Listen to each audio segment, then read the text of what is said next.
যেন একদিন নামাজ পড়তে যাই নাই, আমি আল্লাহ সুবহানাহু ওয়া তাআলার সামনে সিজদাও করে নাই। জীবনে গুনাহ করেছে, গুনাহ করতে করতে পাহাড় সম পরিমাণ গুনাহ করে ফেলেছে। ওই বান্দাদেরকে আমি আল্লাহ রাব্বুল আমিন ডাকি।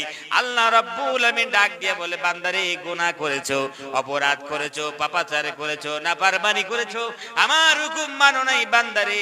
তারপরেও আমি কই বান্দা, লা তাকনাতু মির রাহমাতিল্লাহ,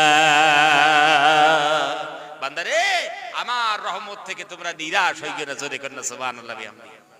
পাপাচার করেছো, মদ্যপান করে জীবনটাকে নষ্ট করেছো, নাফরমানি করে জীবনটাকে নষ্ট করেছো, গুনাহ করে জীবনটাকে কুলুষিত করেছো, বান্দারে লা তাকনাতু মির রাহমাতিল্লাহ, আমার রহমত থেকে তোমরা নিরাশ হইও যাইও না।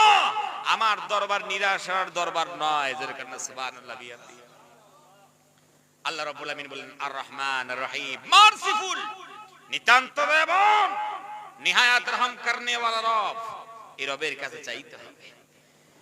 বান্দারে কত গুনাহ করেছে, গুনার বোঝা গিলা নিয়ে যদি বান্দা আমার দরবারে চলে আসে, সারা জীবনের গুনাহগুলো মাথায় নিয়ে আমি রব্বুল আলামিনের দরবারে যদি হাজিরি দিয়ে দেয়, মনে মনে যদি মনে করে, আয় আল্লাহ গুনাহ করেছি, অপরাধ করেছি, ভুল করেছি, পাপাচার করেছি, আল্লাহ এগুলো অপরাধ করেছি, এই গুনার বোঝা উহুদ সম পরিমাণ গুনার বোঝা মাথায় নিয়ে তোমার দরবারে হাজির হয়েছি আল্লাহ।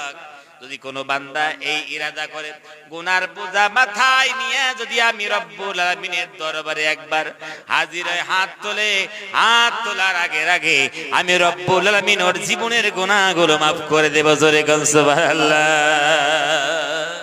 জীবনের গুনাহগুলো আমি রব্বুল আলামিন মাফ করে দিই।